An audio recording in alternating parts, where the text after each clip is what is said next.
New to Content Studio and feeling overwhelmed by the dashboard? In the next 2 minutes, I'll explain every important section so you know exactly where everything is. Welcome back.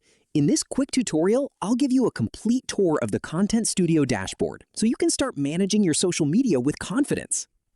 After logging into Content Studio, the dashboard is your main workspace.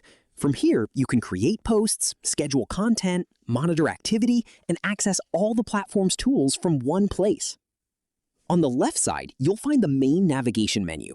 This is where you can access features such as publishing, your content calendar, analytics, content discovery, social inbox, media library, and workspace settings. You'll use this menu to move between different parts of the platform. The center of the dashboard displays your workspace, including recent activity, scheduled content, connected social accounts, and helpful shortcuts. Depending on your plan and connected accounts, you may also see performance summaries or recommendations. At the top of the dashboard, you'll usually find options to create a new post, switch workspaces if you have more than one, and access your profile and account settings. That's a quick overview of the Content Studio dashboard.